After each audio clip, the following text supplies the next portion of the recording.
क्षणक्षणा हाची करावा विचार, क्षणक्षणा हाची करावा विचार, तरावया पार भवसिंधू नाशिवंत देह जाणार सकळ, आयुष्य खातो काळ सावधान, संत समागमी धरुनी आवडी, संत समागमी धरुनी आवडी, करावी तातडी परमार्थी, नाशिवंत देह जाणार सकळ, आयुष्य खातो काळ सावधान, तुका म्हणे इहलोकीच्या व्यवहारे, तुका म्हणे इहलोकीच्या व्यवहारे, नये डोळे धुरे भरून राहो,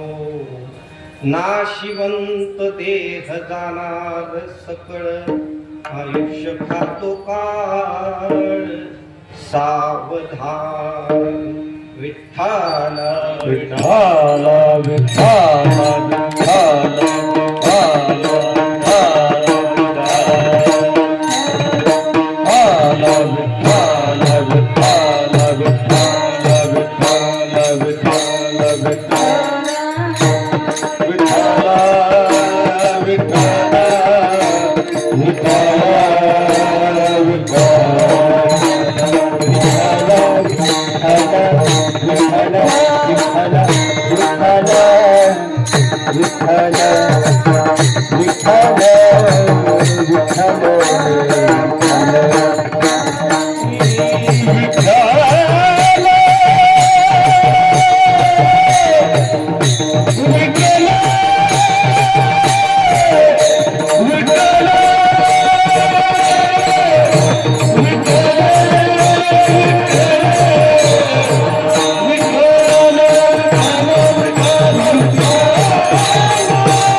विश्वरूपा विष्णुमाय बापा, अपार अनुपा पांडुरंगा, ओम नमो ज्ञानेश्वरा करुणाकरा दयाळा, तुम तुमचा अनुग्रह लाधलो पावन झालो चराचरी शरण शरण एकनाथा पायी माथा ठेविला नका पाहू गुण दोष झालो दास पायाचा मंगल भवन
क्षणक्षणा हाची करावा विचार तरावया पार भवसिंधू नाशिवंत देह जाणार सकळ आयुष्य खातो काळ सावधान. प्रस्तुत कीर्तन रूपी सेवेकरता निवडलेला अभंग श्रीमान जगद्गुरु जगद्वंदनीय महाराष्ट्र भूषण वैराग्यमूर्ती श्री तुकोबाराय यांचा 4 चरणाचा तुम्हा आम्हाला सगळ्यांना सावधगिरी काय असते हे समजून देणारा हा अभंग आहे. विठ्ठल विठ्ठल विठ्ठल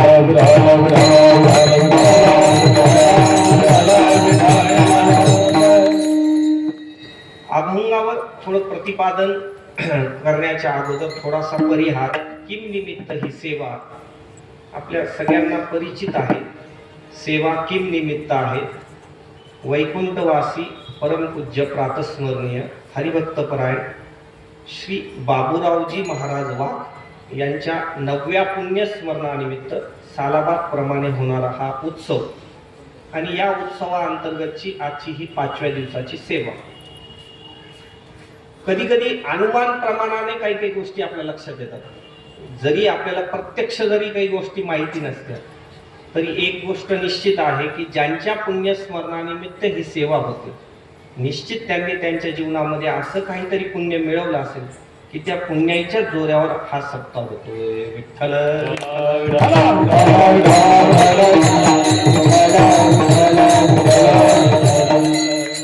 त्यांचा आणि माझा असा प्रत्यक्ष परिचय नाही पण आजूबाजूची काही मंडळी त्यानंतर त्यांचे जे चिरंजीव आहेत त्यांनी त्यांचा दिलेला परिचय या सगळ्यावरून त्यांच्या जीवनाचा जर आपण आढावा घेतला तर अतिशय ज्याला आपण एका भाषेत सोप्या जर सांगायचं तर वारकऱ्याचं जीवन कसं पाहिजे तसं निखळ वारकरी जे आहेत त्यांचं जीवन जर बघितलं तर त्यांच्या जीवनाकडे बघून आपल्याला निश्चित लक्षात येईल आणि आपल्याकरता एक आदर्शवत असं जीवन.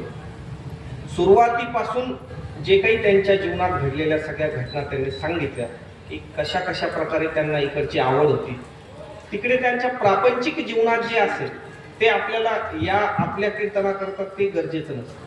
आपल्याला जे गरजेचं आहे ते त्यांच्या पारमार्थिक जीवनात त्यांची वाटचाल नेमकी कशी कशी झाली. तर त्यांनी जे जे काही सांगितलं की अनेक मंदिरामध्ये हिरिरीनं सहभाग घेऊन त्या मंदिराचं कार्य पूर्ण करणं त्याच्यानंतर विशेषतः महिला मंडळ जे आहे ते महिला मंडळ तयार करणं आणि मला असं वाटतं की हे जी शोभा आहे ही त्यांच्या कृपेनं आहे. कारण एवढं सोपं नसतं. पुरुष वर्ग जो आहे तो असाही तयार होऊन जातो पण त्यांना ज्यांना इकडे येण्याकरता थोडीशी अडचण आहे कसं यावं नेमकं कोण शिकवल त्या सगळ्यांना आतमध्ये स्फूर्ती निर्माण करणं आणि ती स्फूर्ती निर्माण करून त्यांच्याकडून तसं कार्य करून घेणं असं एक अनोखं असं जीवन ते होतं. त्यानंतर विशेषतः त्यांच्या जीवनामध्ये काही काही जे सप्ताह घडले ते खूप मोठ्या भव्य दिव्य स्वरूपात घडले. त्यापैकी एक जे भक्तिशक्ती संगम सोहळा मला वाटतं 2009 साली ती गोष्ट आहे. तर भक्ती शक्ती संगम सोहळा 2009 साली आपल्या या छत्रपती संभाजीनगरात तो घडलेला खूप मोठा उत्सव, त्या उत्सवाअंतर्गत जे आहे ते खूप हिरिरीनं त्याच्यात सहभाग होता. त्यांचा सिंहाचा वाटा त्याच्यात होता. आणि त्या उत्सवातील आणखी एक त्यांनी एक गोष्ट अशी सांगितली की त्या उत्सवामध्ये ज्ञानेश्वरी पारायणाचं जे नेतृत्व होतं ते आमचे परमपूज्य प्रातस्मरणीय जे गुरुवर्य आहेत रामभाऊजी महाराज सारडा, त्यांच्याकडे त्या उत्सवातील त्या पारायणाची सेवा होती. विठ्ठल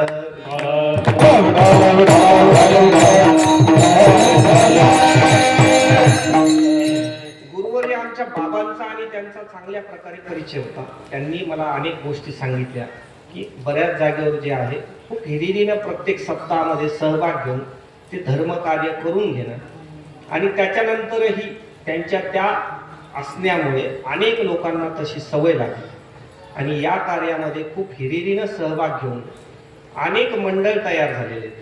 त्यापैकी इथे मला असं कळलं की जे वार्षिक जेवढे उत्सव असतात आपल्या भागवत धर्मामध्ये जेवढे काही उत्सव असतील, विविध संतांच्या ज्या पुण्यतिथी आहेत त्या सर्व पुण्यतिथीला इथे काकडा भजन वगैरे होतो. त्याच्यानंतर सकाळी फराळ वगैरे दिला जातो. त्याच्यानंतर ज्या आपल्या 24 एकादशी आहेत त्या 24 एकादशीलाही भजन होऊन दुसऱ्या दिवशी द्वादशीचं पारणं सोडण्याचंही इथे सगळे मंडळी खूप चांगल्या ह्याच्यानं त्याच्यात सहभाग घेतात. खूप चांगला असा असणारा हा परिसर आणि त्या परिसराअंतर्गत असणारी ही सेवा त्यांच्या पुण्यस्मरणानिमित्त. तसं तर एखाद्या व्यक्तीचं जे जाणार ते आपल्याला दुःखदायक असतं. आपल्या सामान्य भाषेतून जर आपण म्हणायचं तर ते इथून जाणं म्हणजे आपली एक प्रकारची मोठी हानी असते. पण मग हे सोहळे वगैरे जे आपण करतो मग ते नेमके काय समजावं आपण? कारण जाणं हे जर दुःखदायक आहे तर हे सोहळे नेमके करायचे कशासाठी? तर मला असं वाटतं की ते ज्या मार्गावर ते चालत होते त्याच मार्गावर आपणही चालत आहोत हे आपण दाखवण्याकरता हे सोहळे करायलाच पाहिजे. विठ्ठल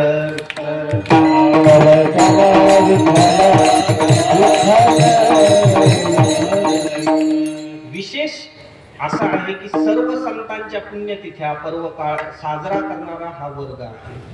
आणि आज विशेषत्वानं आज असा आहे की 5व्या दिवसाची तर तुमच्या सप्ताहातली सेवा आहे, पण आज नृसिंह जयंती सुद्धा आहे.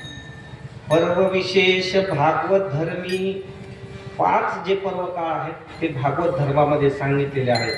त्याच्यामध्ये नृसिंह जयंती, रामनवमी, वामन जयंती, कृष्णाष्टमी, उत्तमोत्तमी, शिवरात्र हे 5 पर्वकाळ जे आहेत ते आपल्या भागवत धर्मामध्ये त्याला जसं आपण एकादशी करतो त्याचप्रमाणे हे 5 पर्वकाळाचा उपवास झाला पाहिजे. नाहीतर बऱ्याच जागेवर असं होतं की राम जन्म झाला दुपारी 12 वाजले की त्याच्यानंतर घ्या काढा दशम्या खाऊन घ्या. किंवा रात्री पण कृष्ण जन्माच्या वेळेस जे आहे 12 वाजल्यानंतर रात्री कोणती भूक लागते. पण बऱ्याच जागेवर मी पाहिलं की रात्री 12 वाजता काही मंडळी ते खातात. आता त्याला काय करणार?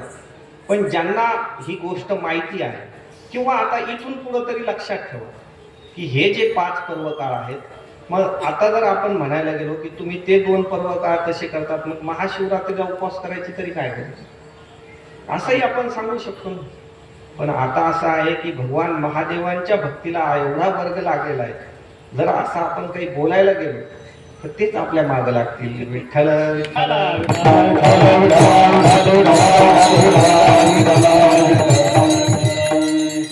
तर आज भगवान नृसिंहांचं प्रागट्यकरण जे झालेलं आहे त्या प्राकट्याचा आजचा सोहळा आहे. आज या दिवशी जे आहे भगवान भक्त प्रल्हादाच्या हाकेला आलेले आहे. तसं जर बघायला गेलं तर आजचा हा जो पर्व काळ आहे तो थोडासा अगोदर होऊन गेलेला आहे. म्हणजे साधारणतः जी संध्याकाळची वेळ असते ज्याला आपण असंही नाही म्हणू शकत की रात्र झाली आणि संध्याकाळही म्हणू नाही शकत, असली मधली जी वेळ आहे त्या वेळेमध्ये भगवंताचा तो उत्सव साजरा होतो.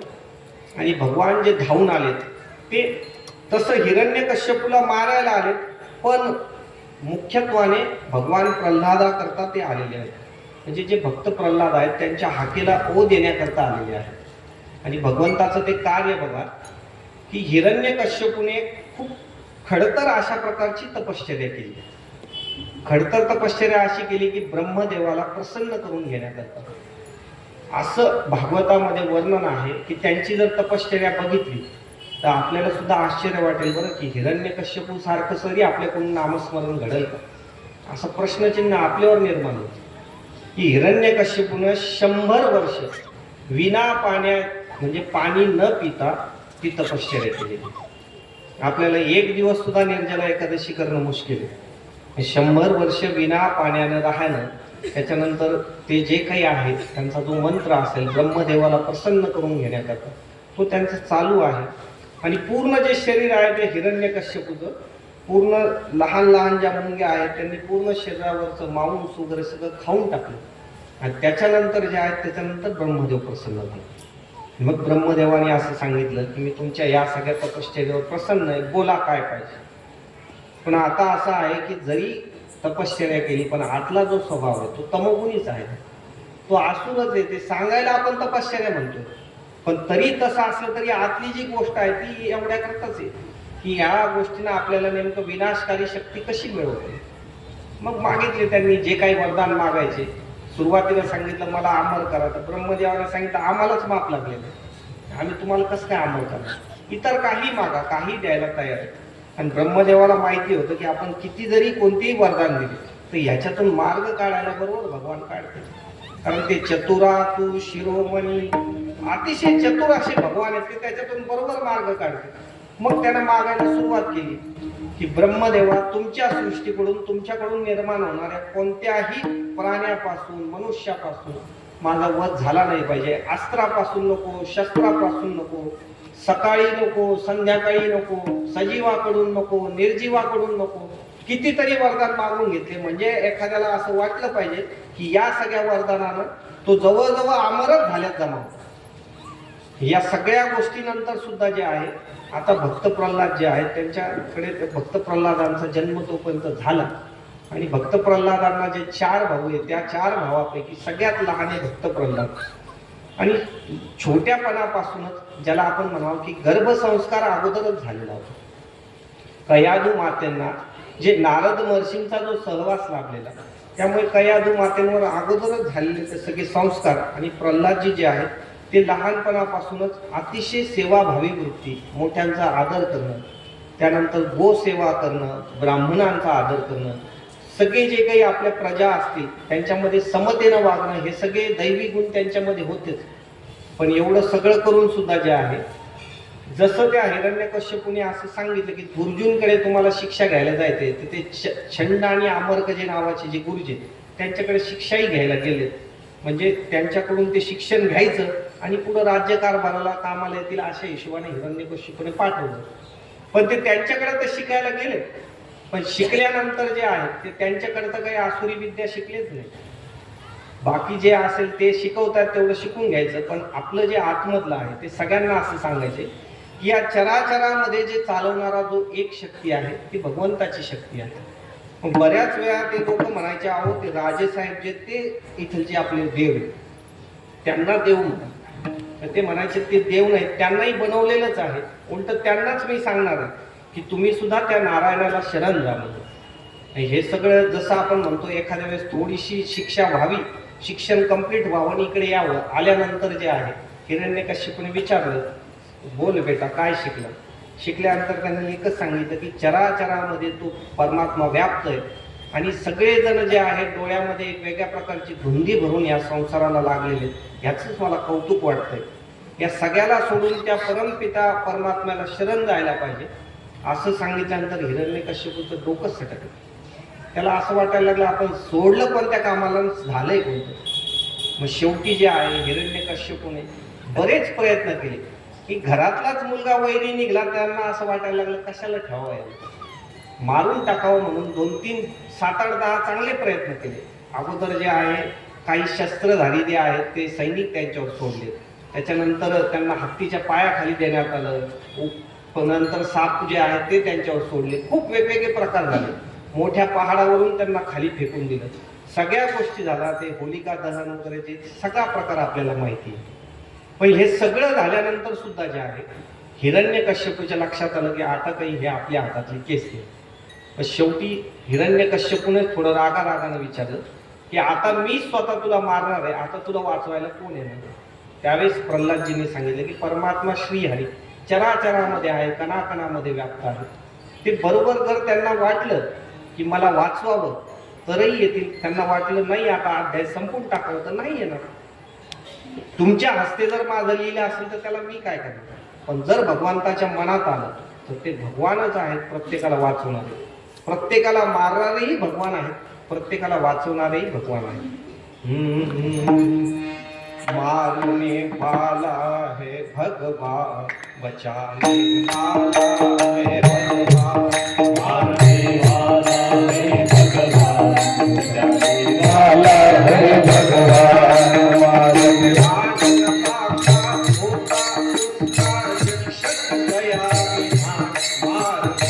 वाला है भगवान, बचाने वाला है भगवान, मारने वाला है भगवान, बचाने वाला है भगवान. त्यावेळेस प्रल्हादजींनी सांगितलं की मारने वाला है भगवान, बचाने वाला है भगवान. आणि जर त्यांच्या मनात आलं असेल तर तसं होईल. पण त्यांचं बालही बाका होऊ नाही शकत. ज्यांचा रक्षक दया निदान म्हणजे भगवान ज्यांचे रक्षक आहे त्यांच्या केसालाही धक्का लागू नाही शकत. एवढं सगळं झाल्यानंतर जे आहे आता रागारागानं त्यांना सांगितलं सांगा तुमचा परमात्मा नेमका कुठे, इथे आहे का, त्या आहे का, तिथे जे खंब आहे स्तंभ आहे त्या स्तंभात आहे का. त्याने सांगितलं प्रत्येक कानाकानात त्या स्तंभात सुद्धा आहे. आणि जसं त्या स्तंभामध्ये लाट मारली तर त्यावेळेस जे प्रगट झाले ते आजचा दिवस आहे. बोलिए भगवान नरसिंह भगवान की नरसिंह भगवंताचं प्रागट्यकरण झालं. आणि त्यानंतर जे आहे बरोबर नरसिंह भगवंतांनी ते हिरण्यकश्यपूला लगेच आपल्या मांडीवर घेतलं. आणि जसं त्या राज्याची जी हे असेल म्हणजे राज दरबारामध्ये जी चौकट असेल, आता सांगा म्हणे घरात आहे का बाहेर आहे, चौकटीत धरलेले ना आत आहे ना बाहेर आहे, संध्याकाळचा वेळ न याला म्हणतायत की पूर्ण रात्र झाली, न याला दिवस म्हणतायत, ना दिवसा ना रात्री. त्याच्यानंतर आता सांगा की मी कोण आहे, तुम्ही मला मानव म्हणताल का तुम्ही प्राणी म्हणताल, दोन्ही पण नाही. जर तोंड बघितलं भगवंताचं तर सिंहाचं, खालचं जे धड आहे ते मानवाचं. अशा सगळ्या गोष्टी ज्या आहेत त्या सगळ्या त्याचे जेवढे क्लॉज असतील आजच्या भाषेत जर सांगायचं ते सगळेच्या सगळे क्लॉज कट केले. आणि त्याच्यानंतर आपले जे नख आहेत, नखाला सजीवही म्हणता येत नाही, निर्जीवही म्हणता येत नाही. सजीव जर म्हणावं तर ते जेव्हा आपण त्याला कापतो तेव्हा त्रास होत नाही, आणि जर निर्जीव म्हणावं तर त्याची वाढ चालू होते. त्यामुळे या सगळ्या गोष्टींनी युक्त जे आहे भगवंतांनी त्याचा वध केला. आणि वध केल्यानंतर जे आहे भगवान प्रल्हादाला सांगू लागले की मागा, काहीतरी मागावं. की मागा म्हटल्यानंतर जे आहे प्रल्हादजींनी असं सांगितलं की देवा तुमची भक्ती करायची आणि आम्ही काहीतरी मागायचं, हे म्हणजे एक प्रकारचा व्यवहार झाला. तो व्यवहार आम्हाला काही करायचा नाही, तरी भगवान खूप मागं लागले. त्याच्यानंतर भगवंताला प्रल्हादजींनी सांगितलं की खूपच तुम्हाला द्यावं जर वाटत असेल तर हे किती जरी वाईट होते तरी माझे वडील होते, तुम्ही यांना फक्त सद्गती प्रदान करा. आणि सद्गती मागितली एवढाच एक विषय आहे. या सगळं सांगण्याच्या पाठीमागं उद्देश हा की जर निमित्तानं जर सेवा आली तर हेही सांगणं कीर्तनकाराचं कर्तव्य आहे. विठ्ठल आता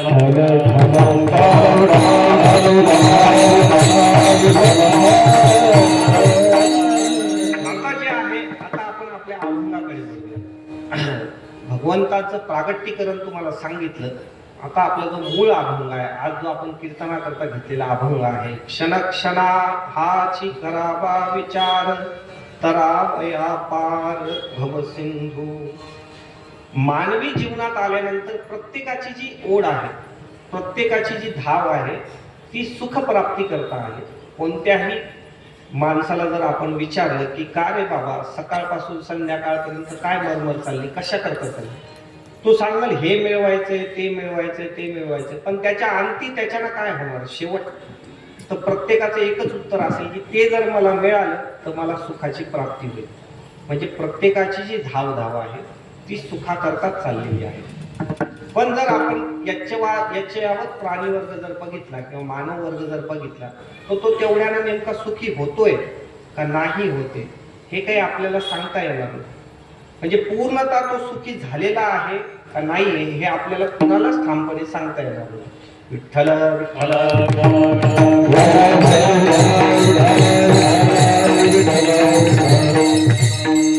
सुखाकरता मरमर चाललेली आहे आणि दुःखाकरता कोणतेच प्रयत्न नाही. का कोणी असं आहे की माझ्याकडे दुःख यावं म्हणून मी काही प्रयत्न करतोय. एखाद दुःख जे उदाहरण आहे ते कधी कधी आपल्याला अपवादाने एखादं उदाहरण सांगता येतं त्याचं, की त्यांनी दुःख प्राप्ती व्हावी म्हणून भगवंताकडे मागणी केली होती. आपल्याला महाभारतामध्ये जर कुंती मातेकडे जर आपण बघितलं तर कुंती मातेनं असं सांगितलं की देवा आम्हाला जे आहे ना तू दुःख दे जीवनात. आणि ते दुःख दे असं म्हटल्यानंतर आपल्याला आश्चर्य वाटेल की एक उदाहरण आपल्याला सापडले दुःख जे मागतात ते. पण नेमकं हे दुःख कशा करता मागतात बघा. मागणी जी आहे ना ती जरी दुःखाची आहे तरी पर्यायानं सुखाचीच मागणी आहे. दुःखाची मागणी एवढ्या करता आहे की देवा जर आम्हाला दुःख प्राप्त झालं तर आम्ही तुमचा धावा करू. तुमचा धावा केल्यानंतर एक तर तुमचं नामस्मरण घडेल आणि जर तुम्ही दर्शन द्यायला आले तर दर्शनाचं आणि नामस्मरणाचं जे आहे ते सुख आमच्या जीवनात होईल. ते मिळवण्याकरता आम्ही दुःख मागितले. म्हणजे पर्याय कशा करता मागितले? सुखाकरताच मागितले. म्हणजे दुःखाकरता कोणी प्रयत्न करत नाहीये, सुखाकरता प्रत्येकाचे प्रयत्न चालू आहे. पण म्हणावं तेवढं सुख काही प्रत्येकाच्या पदरात पडत नाही. आणि मग हे जे दुःख जे आहे हे जर आपल्याकडे न सांगता येते तर आपल्याकडून काहीतरी अशी गोष्ट निश्चित घडत असेल की त्याच्यानं आपल्याकडे ते दुःख येतंय. नाही सांगतात जे तिथे येतंय तर काहीतरी त्याच्या पाठीमागं कारण असलं पाहिजे. तर प्रामुख्याने हे जे दुःख आहे या दुःखाचं जर आपण वर्गीकरण केलं, साधू संतांनी याचं वर्गीकरण केलंय की हे नेमके दुःख कोणत्या प्रकारचे आहे. तर त्यांनी 3 प्रकारच्या ह्याच्यात ह्या दुःखाला म्हणजे या दुःखाचं जे वर्गीकरण आहे ते 3 दुःखामध्ये केले. ते 3 दुःख असे की सगळ्यात मोठं जर दुःख बघितलं तर त्यांनी गरिबीचं दुःख सांगितलं. दुसरं जे दुःख आहे ते दुसरं दुःख आहे पापाचं दुःख. आणि तिसरं जे दुःख सांगितले ते गर्भवासाचं दुःख सांगितलंय. विठ्ठल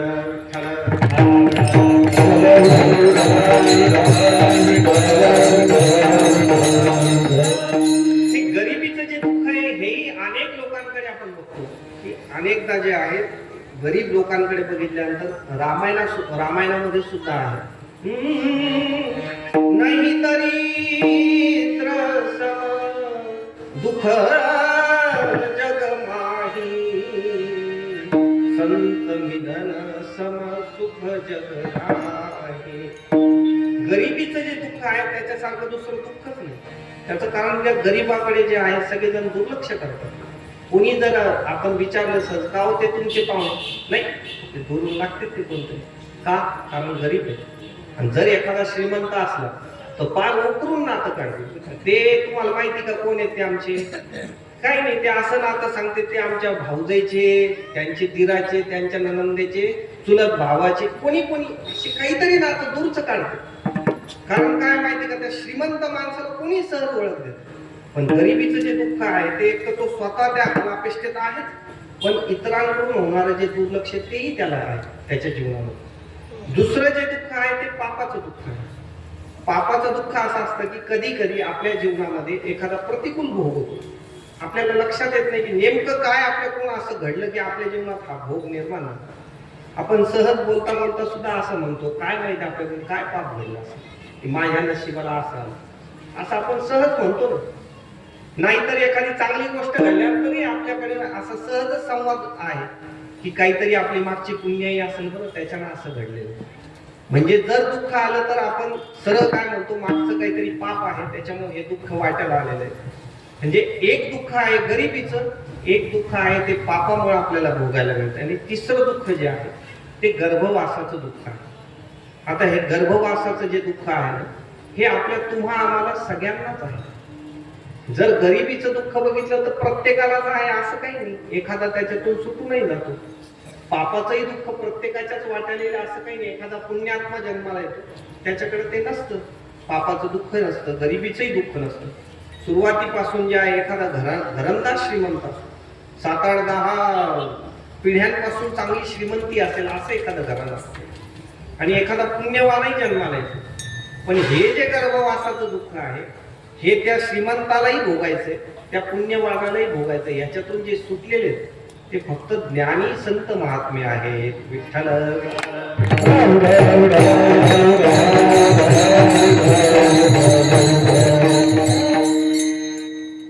मग जर बघितलं आपण तर जीवनामध्ये जे आहे, जीवनामध्ये जर आपण श्रीमंती कमवली तर त्याच्यानं गरिबीचं दुःख दूर होतं.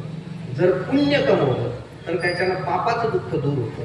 आणि जर ज्ञान जर आपण संपादन केलं तर हे गर्भवासाचं जे दुःख आहे ते आपलं दूर होतं.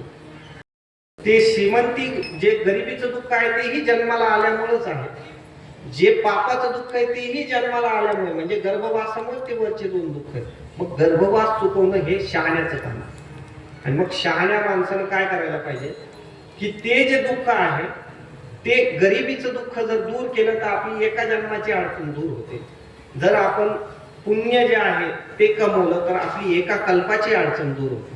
पण जर आपण गर्भवासाचं दुःख गमावण्याकरता किंवा ते दुःख कमी करण्याकरता जर आपण ज्ञानाची प्राप्ती करून घेतली तर आपलं कल्पांती जे दुःख आहे ते नष्ट होतं.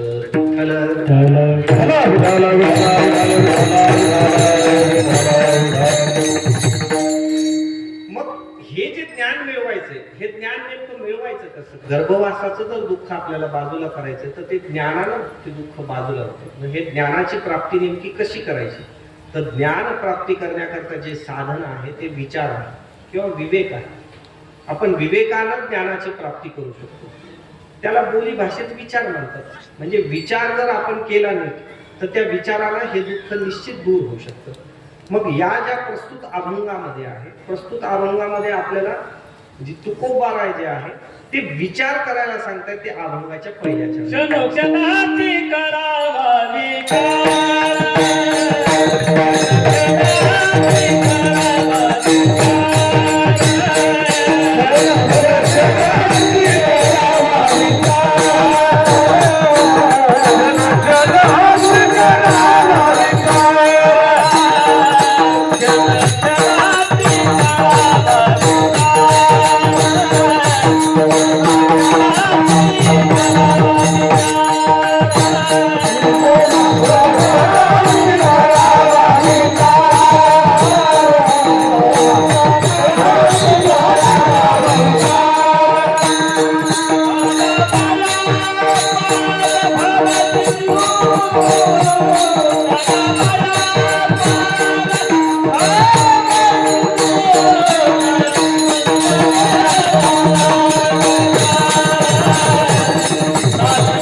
क्षणक्षणा हाची करावा विचार तरावया पार भवसे.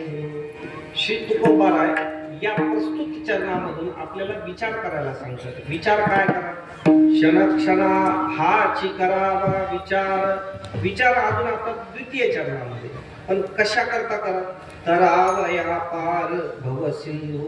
भवनाम जन्म म्हणजे हे जे जन्म मरणाचं जे दुःख आपल्या पाठीमागे लागलेलं आहे. पुनरपि जननम पुनरपि मरणम पुनरपि जननी जठरे शयनम, हे जे सगळे गोष्ट आपल्या पाठीमागे लागलेली आहे हे दूर करण्याकरता तुम्ही विचार करा. क्षणक्षणा हाची करावा विचार तरावया पार भवसिंधू. भवसिंधू जे आहे ते भवनाम जन्म, आणि हे जे आहे हे तरुण जाण्याकरता आपण विचार करा. विचार का करा? कारण हे जे जन्म मृत्यूचे जे पाठीमागे लागलेले आपले झंगाट आहे हे अतिशय वाईट आहे. हे एवढं सोपं नाही. हे जर तरुण जायचं आहे, या माया नदीतून जर तरुण जायचंय तर ही सोपी नदी नाही आहे. त्या माया नदीचं जे आहे ते 7व्या अध्यायामध्ये गीतेचे वर्णन आहे. दैवी हेषा गुणमयी मम माया दुरत्यया. ही जी माया आहे ही अतिशय अवघड आहे तरुण जायला. कारण त्या नदीचं वर्णन असं आलं आहे की ज्ञानोबाराय त्याचं वर्णन करतात. ज्ञानोबाराय सांगतात की याच्यामध्ये सतत पाऊस चालू आहे. सतत पाऊस कशाचा चालू आहे? त्रिगुणाचा ह्याच्यामध्ये पाऊस दाखवलेला. पाऊस असा आहे की तमोगुण आहे, रजोगुण आहे, सत्वगुण आहे. ते तमोगुणी आणि रजोगुणी तर ते उद्धाराच्या कामाचेच नाही, त्याचा उद्धार तर होऊच नाही शकत. कारण तमोगुणी जे आहे ना, रजोगुणी तरी मध्ये आहे, तमोगुणी जे आहे ते खालच्या दिशेला जाणार आहे. फक्त सत्वगुणी जे आहे त्याचाच उद्धार सांगितलेला आहे. आणि त्या सत्वगुण्याला सुद्धा दोन प्रकारचे मोठे ज्याला आपण म्हणतो धोक्याचे सिग्नल सांगितलेले आहे. सुख संगेन बध्नाती, ज्ञान संगेन चालः.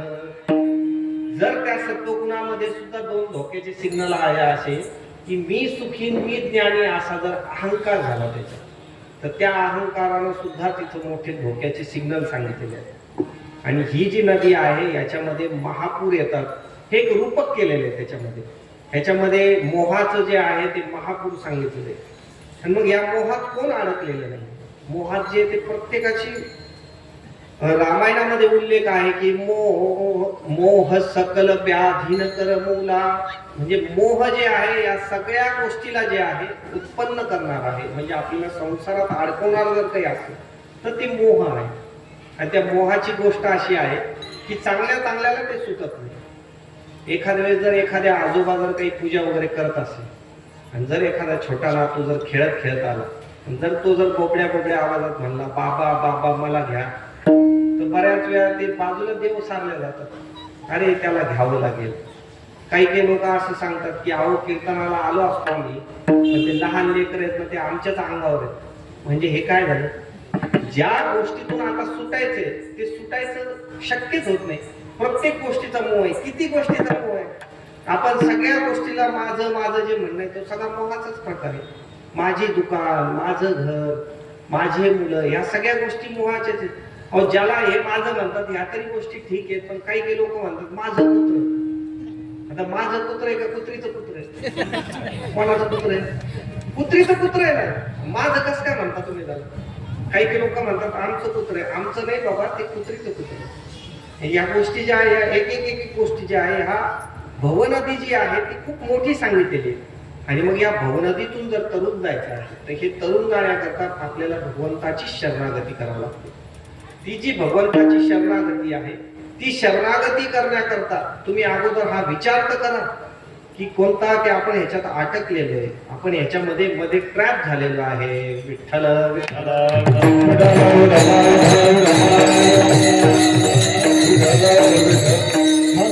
म्हणजे हा विचार करायला सांगतात आणि क्षणाला करायला सांगतात. प्रत्येक क्षणाला हा विचार करा. मग प्रत्येक क्षणाला कसं काय विचार होऊ शकतो? आता जर महाराज म्हणतात की प्रत्येक एकेका मिनिटाला हाच विचार करायचा. काय?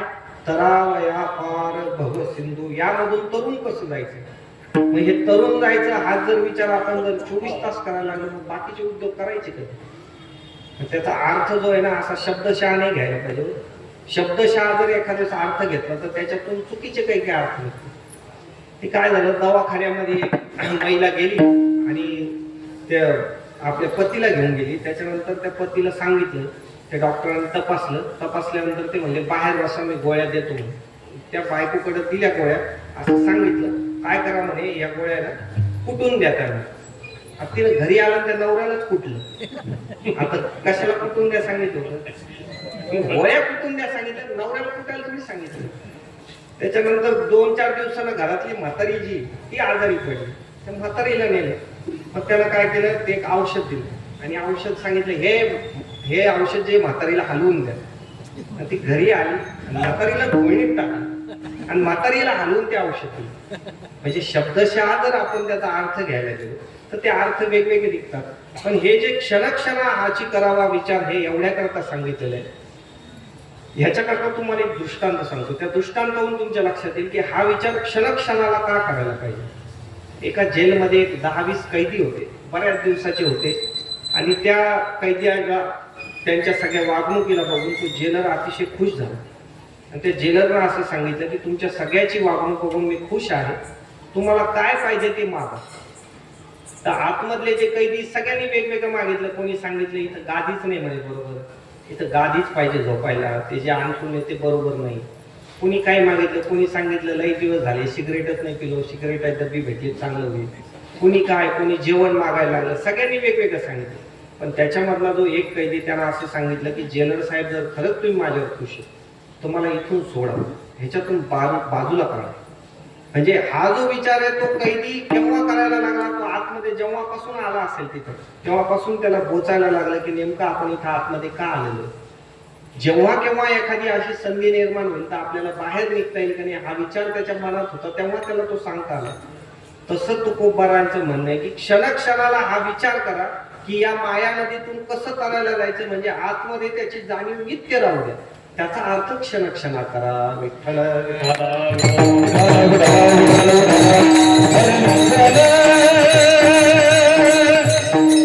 दुसरी गोष्ट अशी आहे की क्षणोक्षणाला का सांगितलं, कारण ह्या जे देह आपल्याला प्राप्त झाला ह्याचा एक क्षणभराचा सुद्धा भरोसा नाही.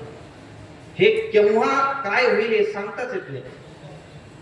क्षणभंगूर नाही भरवसा, एक मिनिटाचा सुद्धा भरोसा नाही. कधी कधी आपल्याला असं वाटतं काय असं थोडी आहे की काही वय बघून जाणार आहे. आपण विचार करा, एखाद्याचं वय जायचं असतं नसतं. एखादा जो आहे तो 7-8-10 वर्षाचा असतो तेव्हा निघून जातो. एखादा 100-110 वर्ष जगेल, जगा ना, तुम्हाला मनाई थोडी. पण प्रत्येकाला नेमकं केवढं आयुष्य हे काही सांगून थोडी येतं. मग ते आयुष्य जर आपण असा विचार केला की करू म्हातारपणात, पण तुमच्या काय हातात म्हातारपणापर्यंत राहील नाही राहील. प्रत्येकाचं आयुष्य वेगवेगळं आहे, प्रत्येकाच्या आयुष्याचं माप वेगळं आहे. म्हणून ते क्षणक्षणाला करा जेव्हापासून तुम्हाला जागृती झाली. आपण आत्ताच जो विषय घेतला आपण, तर प्रल्हादजींनी जे आहे त्यांची जेवढी सवंगडी होते शाळेतली, तर त्यांना जेव्हा उपदेश केला ना तेव्हा असं सांगितलं की कौमारे आचरत प्राज्ञे, म्हणजे लहानपणापासूनच याला लागा. याला असा विचार करू नका की आपण बघू ना आता तर काय आहे, आता आपला संसार होऊन द्या, जेव्हा हातपाय थकन तेव्हा करू. विठ्ठल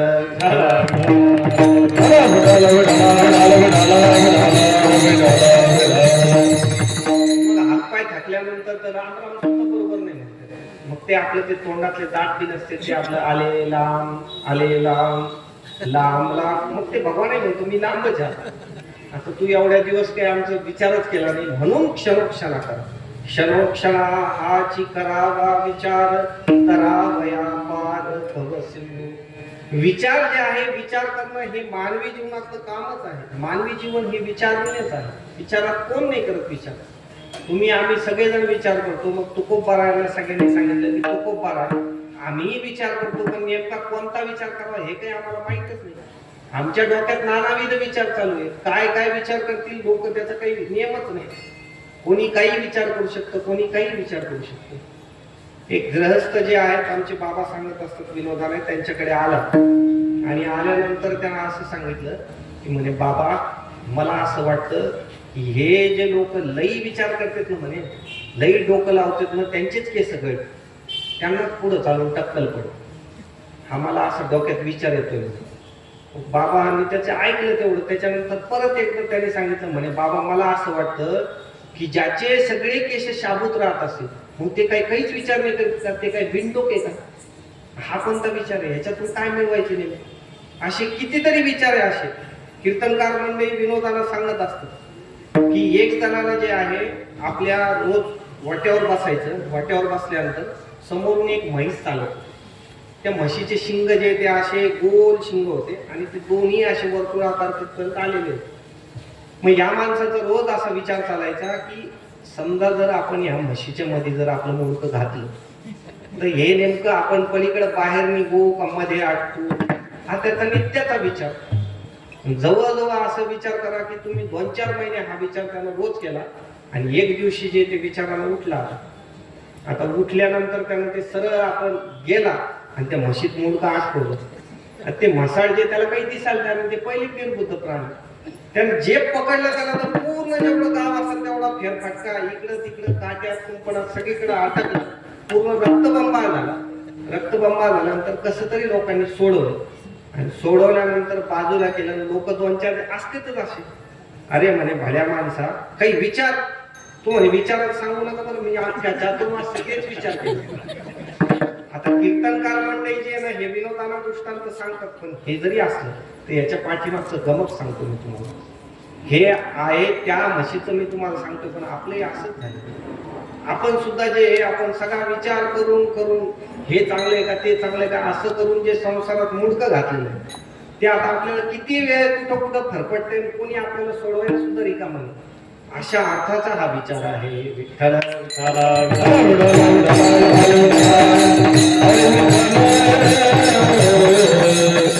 नेमका आपण कोणता विचार करायला पाहिजे हे तर आपल्याला कळलं की क्षणाला विचार करायला पाहिजे, पण नेमका कोणता विचार करायचा नाम धरा कंठी. त्या विचारानं आपल्याला आपल्या या तरावया पार भवसिंधूला आपल्याला कारण होईल असा कोणता विचार करायचा हे अभंगाच्या दुसऱ्या चरणात.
नाशिवंत देह जाणार सकळ, आयुष्य खातो काळ सावधान. महिला मंडळ सुद्धा खूप चांगल्या प्रकारचं उभं आहे. तसं तुमच्याकडची जी साथ आहे ही सगळ्यांचीच खूप उत्कृष्ट आहे. त्याच्यात इकडे प्रामुख्याने सुरडकर महाराज आहेत, त्याच्यानंतर महाराजांचं नाव काय, वैजनाथ महाराज आहेत, हा लहू महाराज आहेत. त्याच्यानंतर हे जे आहेत हे तर आमचे खूप अगोदरपासूनच त्यांना पाहिला का आनंद होतो. त्याच्यानंतर आज प्रथमच रतन महाराज आहेत, माधव बाबा आहेत, सगळ्यांची उपस्थिती आहे. आणि प्रामुख्यानं जे आहे मृदंगाचार्य पण आहेत. त्यानंतर कीर्तन श्रवणा करता आपले हरिभक्तपरायण महाराज पण उपस्थित आहेत. उद्या महाराजांचं कीर्तन आहे. मला सांगितलं आल्याबरोबर, माझा चेहरा लक्षात आला, मी नंतर आल्याबरोबर विचारलं की कोण आहे तुम्ही. महाराजांची उपस्थिती आहे, तुमच्या सगळ्यांच्या उपस्थितीमध्ये असणारा हा कार्यक्रम असतो. सांगण्याचा उद्देश असा की कोणता विचार करा. नाशिवंत देह जाणार सकळ, आयुष्य खातो काळ सावधान. आता जे आहे आपल्याला भवसिंधूतून बाजूला होण्याकरता 3 महत्वाचे विचार महाराज सांगतात. कोणते विचार करायचे? नाशिवंत देह जाणार सकळ आणि आयुष्य खातो काळ. पण या तिन्ही गोष्टी करता एक महत्वाचं त्याला पानुपद आहे बरं, ज्याला आपण म्हणावं की धोक्याचं सिग्नल जर असलं तर तिथं कसं असतं, सावधान. तसं नाशिवंत देह, हा जो देह आहे तो नाशिवंत सावधान, जाणार सकळ सावधान आणि आयुष्य खातो काळ सावधान. विठ्ठल विठ्ठल.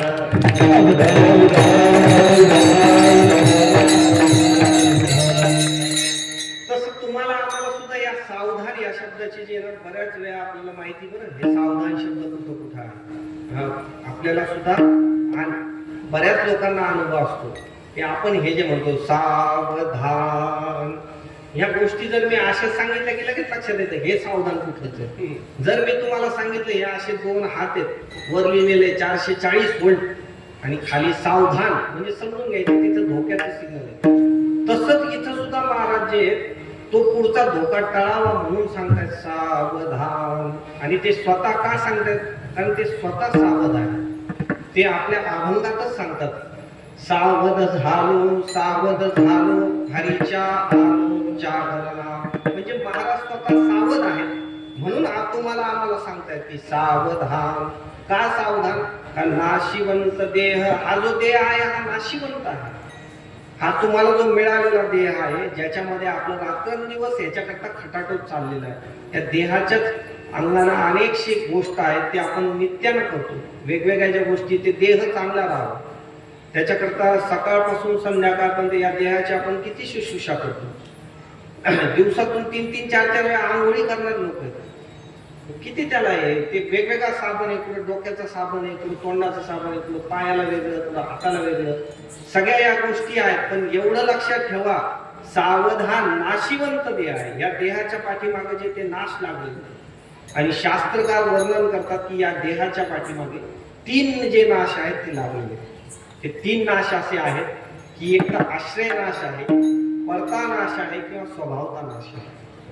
आश्रय नाश म्हणजे असा की एखाद्या गोष्टीच्या आश्रयाने या देहाचा नाश होऊन जातो.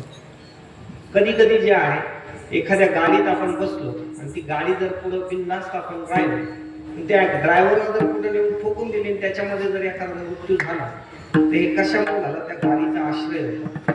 त्या गाडीच्या आश्रयाने त्याचा नाश झाला. ते बद्रीनाथ, केदारनाथ वगैरे अशा ज्या काही तिथं आपण घटना बघतो बघा, म्हणजे आश्रय नाशही आहे. त्याच्यानंतर परता नाश आहे. एखाद्या वेळेस जे एखाद्या दुसऱ्याकडून एखाद्याची हत्या होते. कधी कधी जे आपण अनेक अशा घटना वाचलेल्या, कोणी कोणाला गोळी मारून हत्या करून टाकतो. आपल्या भारताचे जे काही काही अशा आपण घटना बघितलेल्या, काही प्रधानमंत्री वगैरे त्यांची गोळी मारून हत्या झालेली. म्हणजे ते काय झालं? ते परता नाश आहे. दुसऱ्याकडून जे नाश होतो त्याला परता नाश म्हणायचं. आणि या दोघातून जरी ते सुटला तरी स्वभावता तर नाशच आहे. ह्या देहाचा जो आहे तो नाशच आहे. हा देह नाशिवंत,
नाशिवंत, हा देह नाशिवंत आहे. तुम्ही सावध व्हा. हा देह नाशिवंत, पुढे हे सगळं जाणार आहे. या गोष्टी करता तुम्हाला सावधान करतात. या देहामध्ये जे आहे नाशवान असा आहे की हे स्वभावता नाशच होणार. तुम्ही या देहाची वेगवेगळी अवस्था बघून घ्या. जे आपण लहानपणी होतो ते थोडं मोठं झालं की ते लगेच किशोर अवस्था वगैरे येऊन जाते. कळत नाही केव्हा ते आलेले. एवढ्या गतीनं ती गोष्ट चालते की आपल्या लक्षात येत नाही.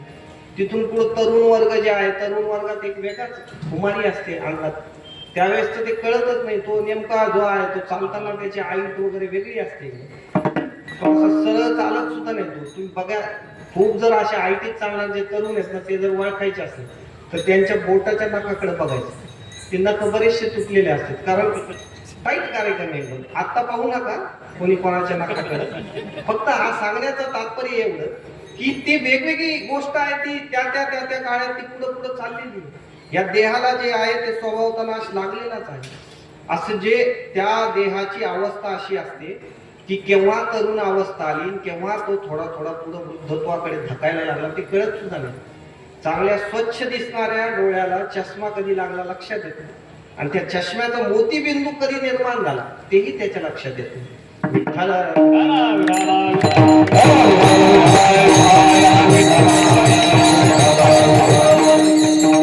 लहानपणी जे आहे, लहानपणातलं जे स्वरूप असतं ते खूप गोंडस असतं माणसाचं. त्यावेळेस जे ते एकदम निरागस असतं, त्यावेळेस कोणालाही वाटतं की त्या देहाकडे बघून जे आहे, त्या मुलाकडे बघून कोणी लाडा म्हणतं आलेले त्याचं सहजच माणसाला त्याचा लाड करावा वाटतो.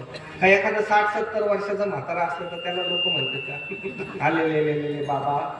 आमचे बाबा विनोदाला सांगत असतात, कोणी त्याला असं थोडी म्हणतं की बिडी प्यायची का बिडी, असं थोडी कोण त्याला म्हणतं. म्हणजे थोडक्यात सांगायचा उद्देश एवढाच की हे जे देह आहे हा स्वभावता नाशाकडे जाणाराच आहे.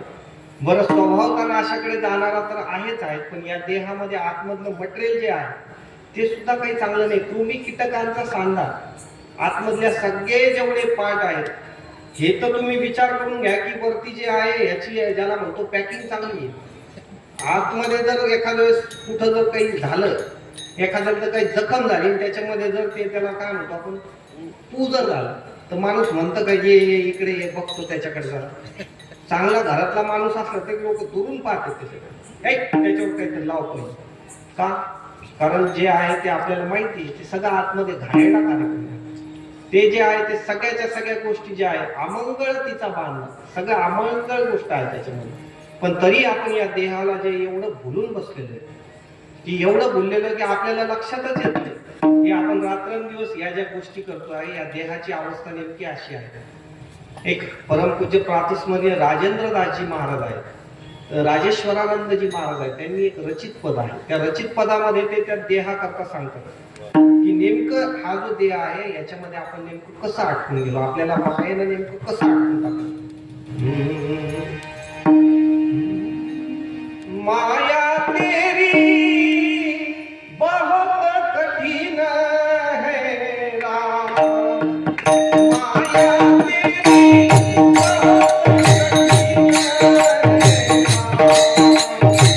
माया तेरी बहुत कठिन है राम,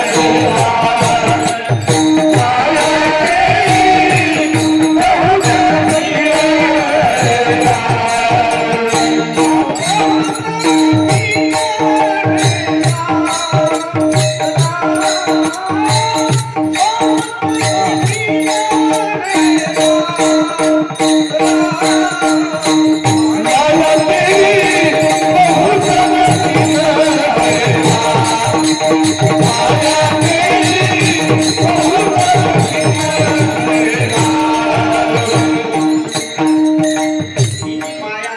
कठिन है राम.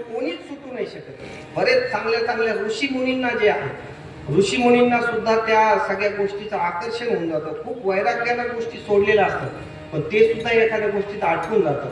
त्याच्यामध्ये पुढच्या चरणात असं सांगितलंय, रक्तमास हड्डी के ढेर पर मढ़ा हुआ है चाम. ही जी सगळी आपली देह आहे हा कसा आहे, रक्त मांस हड्डी के ढेर पर मढ़ा हुआ है चाम. आतमध्ये रक्त आहे, मांस आहे, या सगळ्या गोष्टी आहे, पण चाम म्हणजे हे कातड लावलंय. पण एवढं सगळं माहित असून सुद्धा लेकिन देख उसी की सुंदरता हो जाती नींद हराम. माया तेरी बहुत कठिन है राम, माया तेरी बहुत कठिन है राम, माया तेरी बहुत कठिन है राम.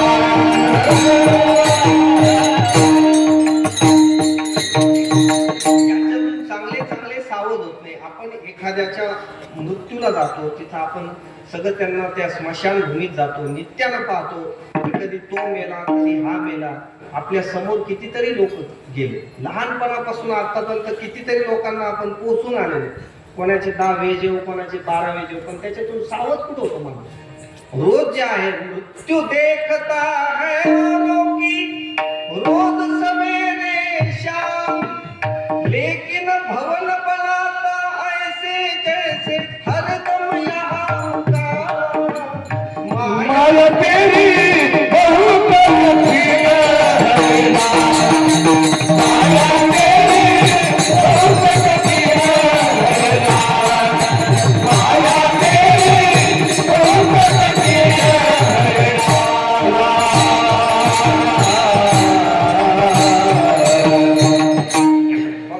त्यांना सांगितलं मृत्यू देखता है औरों की रोज सवेरे शाम.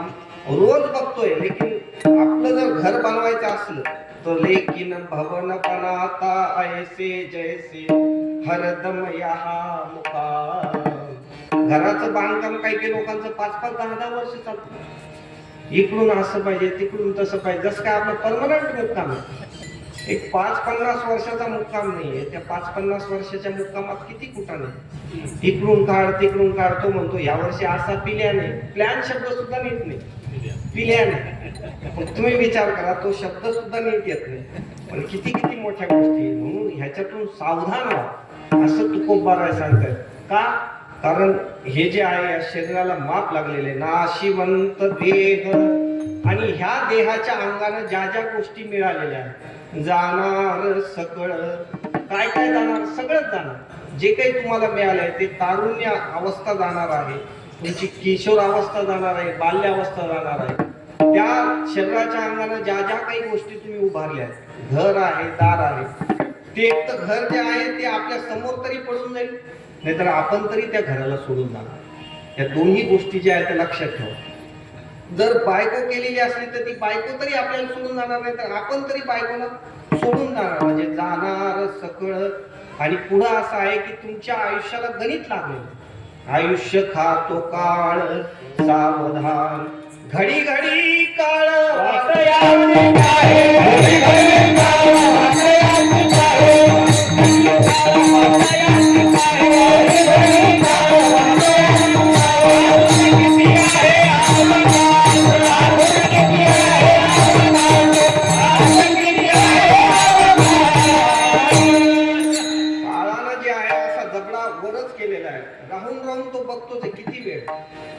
एखाद्याच्या घरात जर एखादा मृत्यू झाला तर तो काळ तिथे येतो, त्याला तर घेऊन जातो, पण पुढे नेमका कोणाचा नंबर त्याला बघून गेला.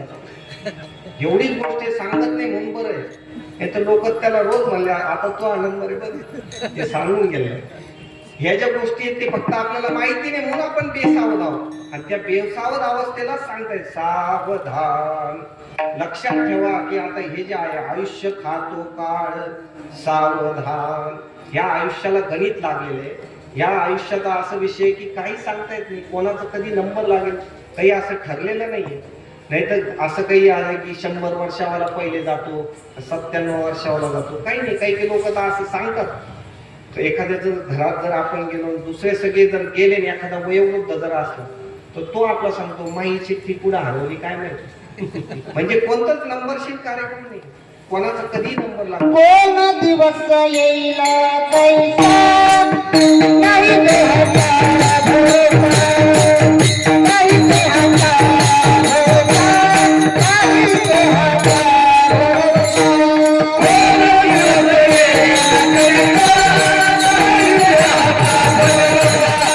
नाही देहाचा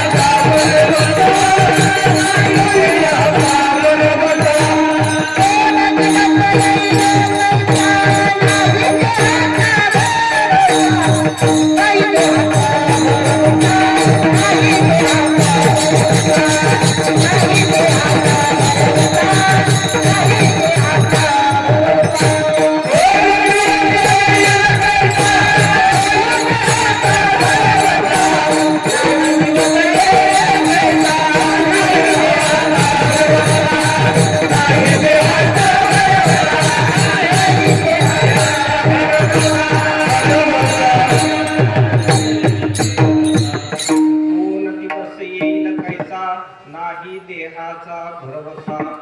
सांगता येत नाही कधून जावं लागेल, कारण ह्याला काळाचं गणित लागलेलं आहे. काळ हा वाचून बघतोच आहे. क्षणाला जो आहे ते आपण काळाच्या जवळ चाललेलो आहोत. आपण लहानपणाचे जे होतो ते आत्ताचे नाही, आता जे आहे ते पुढे राहणार नाही.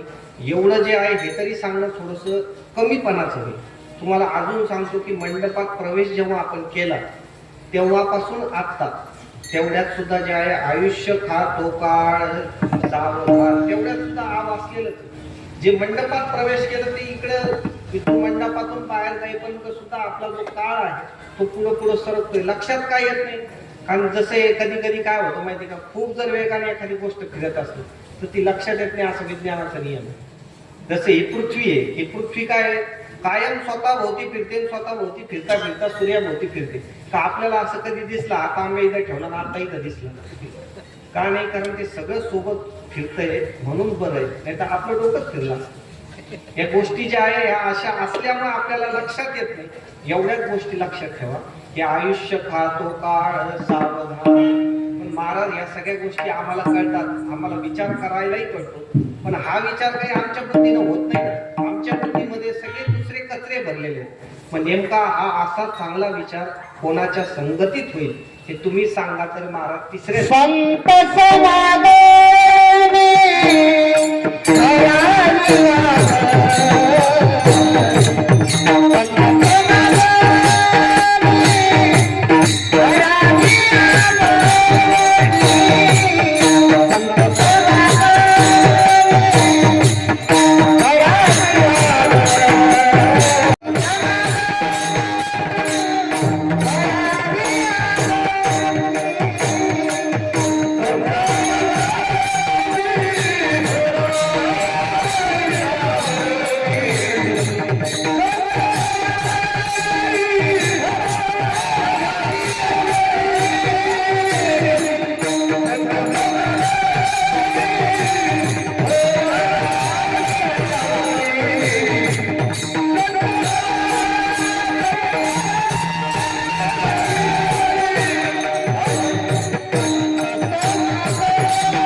डबल घेतली कारण तुम्ही एवढी गायक मंडळी ना मग 2.5-3 तासाचा वेळ ठेवतो.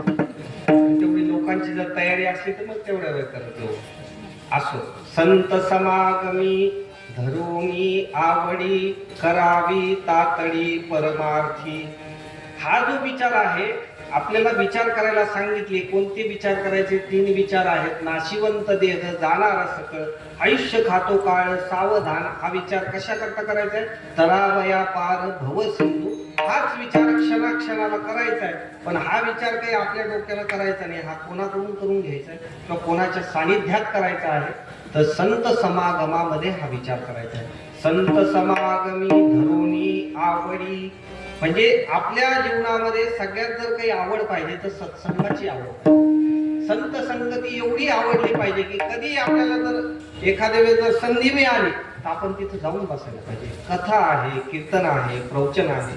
त्याच्यामध्ये आपण जाऊन बसायला पाहिजे. तिथं गेल्यानंतर जे आहे ते चार विचार आपल्याला लक्षात येतात. नाहीतर एखादी गोष्ट अशी कधी घडली का की कथा कीर्तन प्रवचनात गेला वाया गेला असं होऊच नाही शकत.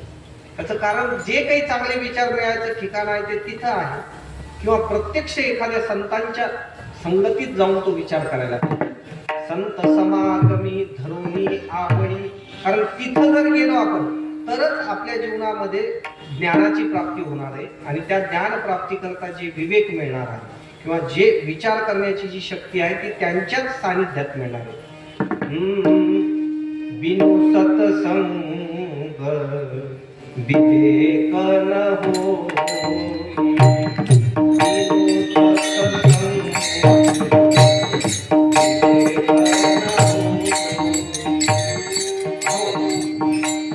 बिनु सत्संग विवेक न होईल. सत्संगात गेल्याच्या नंतरच आपल्याला विवेकाची प्राप्ती होणार आहे. असं तुम्ही दाखवूनच द्या मला एखादं उदाहरण की साधू संताला शरण नाही गेला आणि त्याचा उद्धार झाला. असं एकही उदाहरण नाही. पूर्वजन्मात असेल कुठे ना कुठे असेल त्याची जी कनेक्टिव्हिटी म्हणतो आपण आजच्या भाषेत, कारण आता बरेचसे जे शब्द आहे ना मराठीचे जर आपण सांगितले तर ते लोकांना कळतच नाही. जोपर्यंत आपण असं म्हणत नाही, आपण जर आज म्हणलो की मोबाईलला काय म्हणतात सांगा बरं, बऱ्याच लोकांना येणार नाही मोबाईलला काय म्हणतात. मोबाईलच म्हणतात, मोबाईलच मराठी असं म्हणतील. नाही, मोबाईल जो आहे तो इंग्लिश शब्द आहे. भ्रमणध्वनी हा काय त्याचा मराठी शब्द आहे. पण जर आपण म्हणलो तुमचा भ्रमणध्वनी क्रमांक द्या बरं, आपल्याला जमणार नाही. का करणार, आपल्याला ती सवय लागून गेली. तसं संतांच्या कनेक्टिव्हिटी शिवाय ही गोष्ट होऊच नाही शकत. ही जी गोष्ट आहे प्रत्येकाला जे आहे जर भगवंताची प्राप्ती करून घ्यायची, हरि प्राप्तिसी उपाय,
हरी प्राप्तिसी उपाय, धरावे संतांचे ते पाय. आणि ते जर पाय आपण धरले तर त्याची फलश्रुती येणे साधती साधने, तुटती भवाची बंधने. भवबंधन म्हणजे जे आपला अभंगाचा मूळ विषय की आपल्याला काय करायचं, तरावया पार भव सिंधू. आणि पुढच्या चरणात त्याच्यात असं सांगितलेलं आहे की ह्या जर आपण बघितलं की संताविन प्राप्ती नाही ऐसे वेद देती ग्वाही. म्हणजे वेदाचं सुद्धा तेच म्हणणं आहे की संतांना शरण जावं लागेल. म्हणजे त्याला सकारात्मक गोष्ट आहे. संताविन प्राप्ती नाही असा विचारच नाही करायचा की आपल्याला त्यांच्याशिवाय कसं मिळेल, मिळूच नाही शकत. तिथं जर गेलं तरच ते काम होणार आहे. मग तुम्ही संत समागमी धरून आवडी म्हणजे प्रत्यक्ष साधू संतांच्या सहवासात जा, सत्संगात जा. ज्ञानेश्वरी आहे, गाथा आहे, भागवत आहे, या सगळ्यांना शरण जा. हाही सत्संगच आहे. ज्ञानोबा म्हणजे जे आहेत आपल्याला प्रत्यक्ष भेटणे, पण ज्ञानेश्वरी म्हणजे ज्ञानोबा आहे. गाथा म्हणजे तुकोबा आहे. एकनाथी भागवत आहे ते म्हणजे नाथ महाराज आहेत. भावार्थ रामायण आहे ते म्हणजे नाथ महाराज आहे. चिरंजीव पद आहे नाथ महाराज आहे. कितीतरी ग्रंथ सामुग्री आहे. तुम्ही त्याच्या शरण जा, आणि शरण जा पण कसं करावी तातडी परमार्थी. का करा तातडी? कारण हा जो देह आहे हा सांगता येते क्षणभंगूर नाही भरवसा. मिळालेला महत् भाग्य नाही. दुर्लभो मानुष्यो देहो परंतु कसा देही नाम क्षणभंगूर. सांगताच येत नाही केव्हा हे निघून जाईल. आपल्याला असं काही नाही सांगता येत की केव्हा संधी मिळेल. आपण जर म्हणत असलो की हे काम करू पुढं, त्याच्याकरता तुम्हाला वाट मिळेल किंवा तेवढा वेळ मिळेल काहीच सांगता येत नाही. या सगळ्या गोष्टी करता आपण सावध व्हा, आणि सावध होऊन जे आपण इतर ज्या गोष्टीकडे भुललेलो आहोत. तुका म्हणे इहलोकीच्या व्यवहारे नये डोळे धुरे भरणे राहो. विठोबा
आपला जो विषय चालू आहे, आता आपण अंतिम चरणात आहोत. आपल्याकडे वेळ जो आहे तो आपला संपुष्टात आलाय.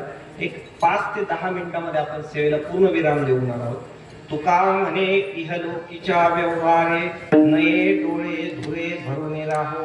आणखीन आपल्याला एक सावधगिरीचा इशारा देतात की या इहलोकीच्या व्यवहारामध्ये जे आहे तुम्ही डोळ्यात धूर घालून घेऊ नका. जे विवेकाचे जे डोळे आहेत ते जागृत ठेवा. त्याच्यामध्ये या सगळ्या विषयाचा जो धूर आहे तो धूर आतमध्ये घालून घेऊ नका.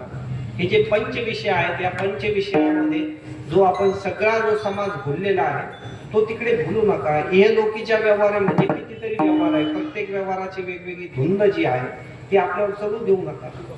नाहीतर बऱ्याच जणाला असं असतं की कधी कधी एखाद्याला कोणाचा धुंदी असते, कोणाची धुंदी असते. तारुण्याची पण धुंदीच आहे. तारुण्याची धुंदी आहे. एखाद्याकडे पैशाची असते, पैशाची एक धुंदच आहे.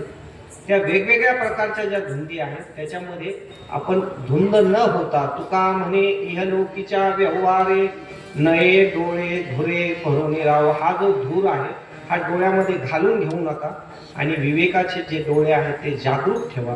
आणि ते जागृत ठेवून जे आहे सावध व्हा. सावध का व्हा? कारण अवसर बार बार नाही आवे. अवसर बार बार नाही आवे. एकदा मिळालेलं आहे हे आता परत कधी मिळेल? कागद त्याने मिळालं हे मिळालेलं. जसं कावळ्याच्या हातामध्ये एखाद्या आंधळ्याच्या हातामध्ये कावळा सापडावा, तसा हा देह आपल्याला मिळालेला आहे. कारण देह परत मिळणार नाही. पाप पुण्य समसमान झाल्याशिवाय देह मिळत नाही. पाप कोणतं पुण्य कोणतं हे आपल्याला सांगताच येत नाही. त्याच्या अनेक व्याख्या आहेत. त्या पाप आहे का पुण्य आहे सांगता येत नाही, म्हणून हा देह मिळणं मुश्किल आहे. 1-2 मिनिटांमध्ये तुम्हाला एक दृष्टांत सांगतो, आपल्या सेवेला पूर्ण विराम देतो. ते पाप आहे का पुण्य आहे तुम्ही विचार करा. काय झालं, एकदा एक वाट सुरू होता, वाटेनं चालल्यानंतर थोडासा थकला, मध्ये एक मंदिर लागलं. त्या मंदिरामध्ये तो झोपला. झोपल्याबरोबर ज्या 1-2-5 मिनिटांमध्ये त्याला झोप लागली, शांत झोपी गेला. पण त्याचे जे पाय वगैरे आहेत ते असे थोडेसे सगळे उरलेले वगैरे बघितले, आणि रस्त्याने एक जो दुसरा गावकरी चालला होता त्या गावकरीने दर्शन घेतलं. दर्शन घेतल्यानंतर पाहिलं की वाटसरू दिसतोय, चांगला माणूस दिसतोय, बऱ्याच दुरून आलेला आहे, आपलं घर जवळ आहे, ह्याच्या पायाची आग होत असेल, थोडंसं गावरान तूप घेऊ, याच्या पायाची मालिश करून देऊ, ह्याला चांगली झोप. पण त्यानं घरातून थोडंसं तूप आणून त्या वाटसरूची लगेच जी आहे ती पायाची अशी थोडी मालिश केली आणि तो झोपलेला होता, त्याच्या काही एवढं लक्षात आलं नाही. तो झोपलेला असल्यामुळे त्या पायाची मालिश केली. आता मला सांगा, हे पापाचं आहे का पुण्याचं आहे? कशाचं काम आहे? कशाचं आहे? थोडं जोरात बोला, मला ऐकू येत नाही खेट्यामध्ये. पुण्याचं आहे, बरोबर ना? पण गोष्ट अर्धी झालेली आहे. तुम्ही खूप लवकर उत्तर दिलं. आता लक्षात ठेवा की त्यानं ते तूप चोळलं, त्याच्यानंतर असं झालं की त्या तुपाच्या सुगंधानं नेमकेच उन्हाळ्याचे दिवस होते, लाल मुंग्या ज्या आहेत त्या थोड्या वेळाला त्याच्या पायाला जमले. आता कशाचं काम आहे? आता पापाचं काम आहे, बरोबर नाही? म्हणजे सुरुवातीला जे पुण्याचं वाटत होतं ते पापाचं झालं. पण जेव्हा त्याच्या त्या पायाला मुंग्या धोंडल्या, नेमकंच गावकरी जे आहे, गावकऱ्यामध्ये सगळेच ते चांगले असतील असे नाही, काही टकारी काटते होते.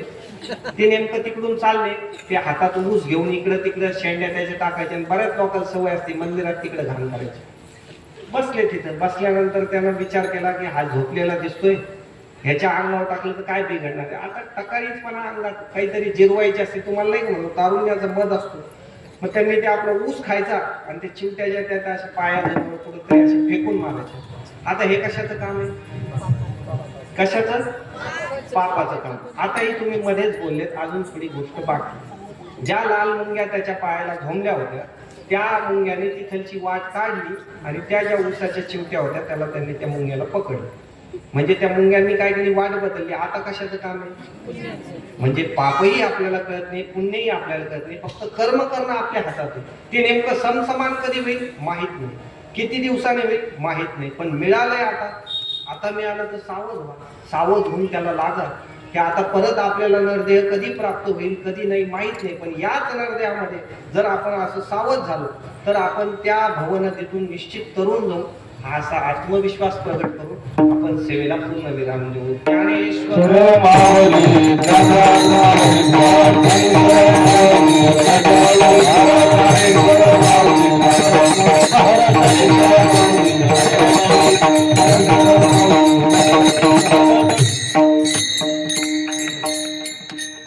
परत ज्यांच्या प्रित्यर्थ हा कार्यक्रम आहे त्यांना एकदा वंदन करू, आपण सेवेला पूर्ण विराम देऊ.